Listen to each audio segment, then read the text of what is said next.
现如今中国离婚率连续16年持续攀高，二婚三婚都开始常态化。这个冬天跟以往最大的区别啊，就是来找我找对象的那离婚的都快占一半了呀。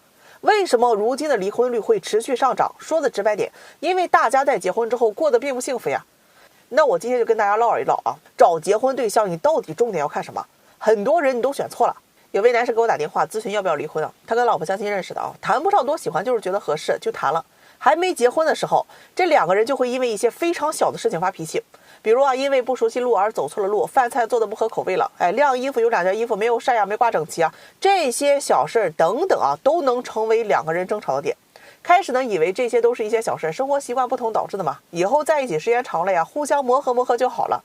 就这样呢，两个人呢谈了将近1年的时间啊，结了婚。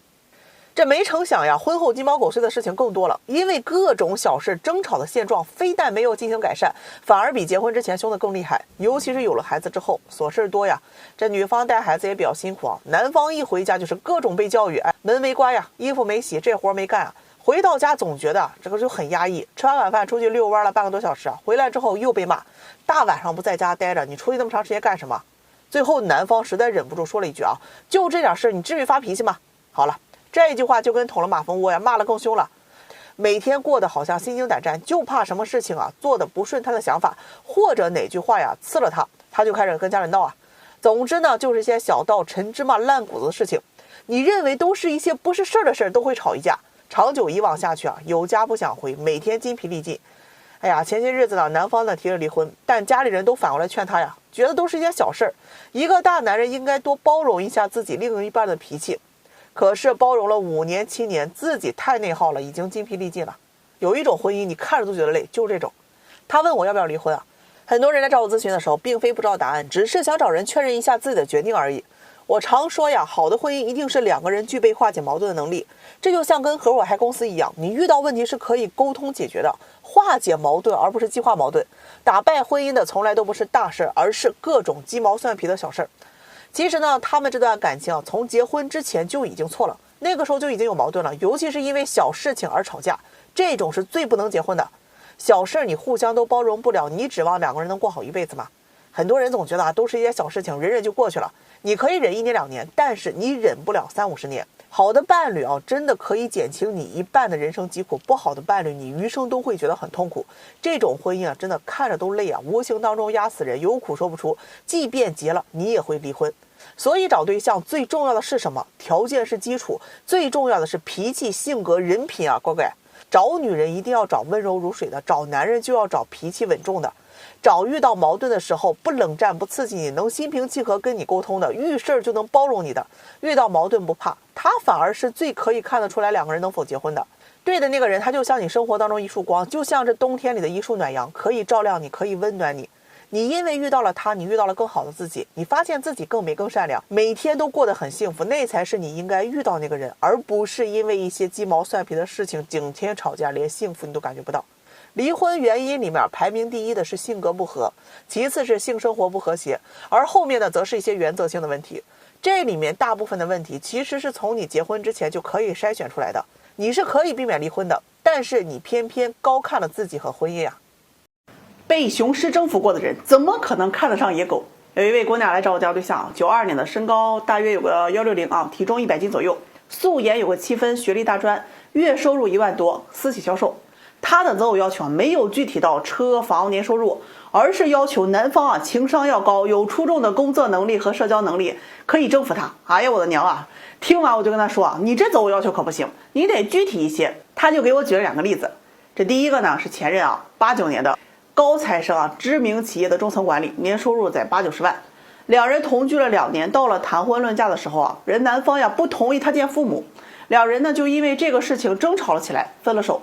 这第二个案例啊，就是有一位年收入几百万的男人在追她，男方是82年的，年龄比他大了10岁，但是有钱呀，追她的时候舍得给她花钱，出门啊车接车送啊都是豪车，给她呀买了很多的这个品牌包、化妆品、首饰等等。这谈了刚2个月，男方是越来越冷淡，提了分手。说完这2个案例之后啊，他就跟我说，你看你可以看得出来啊，追我的和跟我谈恋爱的男人的条件都是很优秀的。如果我找一个不是优秀的人和我结婚，那结婚之后啊，我一定不会给他一个好脸的。哎呀，听完我就问他，你有想过这2个男人为什么不跟你结婚吗？他说那不重要，重要的是他们选择了我。我问他，那你告诉我，你要找的优秀男人什么样子？他说呀，如果男人的收入也就2-3万，就意味着是很一般的水平。听到这我打断他一下呀，2-3万，你知道月收入能达到2-3万的人，放眼整个中国的占比是有多少吗？恐怕连5%都不到吧。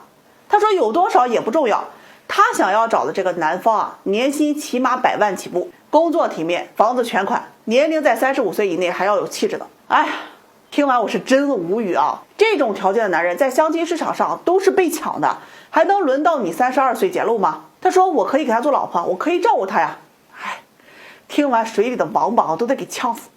比你年轻、比你漂亮、学历比你高的女人一大把都想要嫁给他，你凭没有觉得男人会选择你啊？他又搬出那2个例子，认为啊我是被有钱人追过的，就应该找个条件好的，如果找不到那就自己过，等到了35岁再找个40多岁有钱的，总能找得到吧。我说你能不能找到我不清楚，但人40岁的啊，人眼不瞎，家庭条件好的，有全款房，年收入100万以上的，长得还不错的，大概率啊不会接你这个盘的。说点现实的，有不少姑娘曾经被有钱人追过或者谈过恋爱，她会在谈过有钱人之后，会认为自己啊是属于这个层级的，她是能和这个类型和这个级别的男人进行匹配的，低于这个级别的她基本都看不上。婚恋市场上都没有傻子的，何况是有钱人。那有钱人选择你的目的究竟是什么？为什么没有人和你走到最后啊？当然这2个男人也应该负有一定的责任。那前任你就应该很坦白的告诉人家，我就是玩玩，结婚我是不会选择你的。年薪100万的男人呢，应该告诉他啊，你的社会地位是不可能让我来娶你的。我真的不敢去想，随着时间的流逝，这个姑娘的结果是什么？年龄会越来越大，皮肤会越来越松弛，在这种需要条件交换的相亲市场上，选择权只会越来越小的，找对象越来越困难。被雄狮征服过的人，他怎么可能看得上野狗啊？哎呀，我的妈呀，出来透透气啊，差点没让一对母女给我起岔劈。人家姑娘气场挺强，来找对象啊，上来就要把最优秀的男士资料给他拿出来筛选一下。我这一看哈，这是要上香许愿了呀。问他自身什么情况，他介绍自己啊，92年有车有房，硕士学历啊，头几年做金融这个行业啊，赚了几百万，后来就不停的开店啊，确实是有能力，一年啊也能赚到300万以上。父母家庭条件比较普通啊，长期退休，这有个姐姐和弟弟都在他的企业里面上班。他全程自我介绍，强调最多的就是有钱，他有本事。哎呀，他妈妈也在旁边啊，强调有钱有钱，咱就是有钱啊。那买车买房不带吹的，好几套。我一听，哎呀，条件这么好呢，那要求高不高啊？女方妈妈说，要求不高啊，起码要持平。我问这持平是怎么个持平法？这时候女方就说了呀，我一年保底100万，男方不能低于这个数字，这是我的底线。其次呀，这男方要合眼缘，情商高一些，婚后还得把工资交给女方管理，另外自己不生孩子要代孕。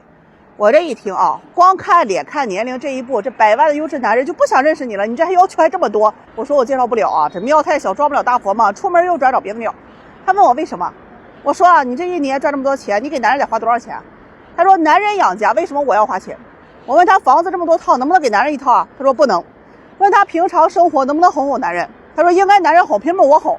你看看，自己赚钱自己花，铁公鸡一毛不拔，生个孩子都不用男人自己参与的，婚后工资还得上交，情绪价值啥都没有，找你干鸡毛啊？他妈妈这时候就说了啊，我们条件好啊，肯定要找条件好的吧，这叫门当户对。说着我就把电脑资料给他打开，你看看我筛选年龄，00后的姑娘一堆啊，再筛选这本科以上的学历也一堆。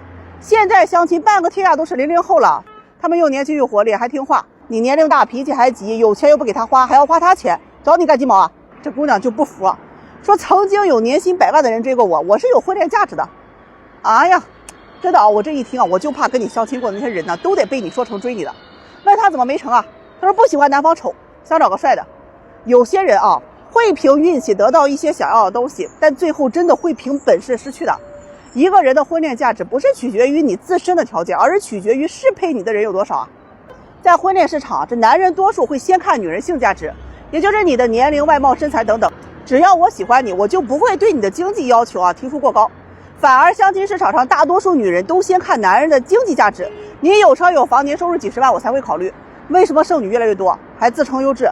他们总是去拿自己的经济价值要跟男人比。哎，我一年100万，男人就不能低啊？低了那就配不上我。大姐啊，人家一年都100万的优质男人进相亲市场都是被抢的，他们会更加看重女人的性价值。这2天那征求意见稿里啊，那20条，评论区里面男人都刷屏啊，除了男人和狗，几乎都保护了。就这局面，你还得要求个1、2、3、4、5，男人都怕，有钱男人更怕。你想嫁优质男，不是看你自己自认为多优质，而是要看你能不能满足对方的择偶要求，那才叫优质啊！天天看《甄嬛传》，结果宫斗水平连1集都活不下去。我也不知道你们都看个啥。散会。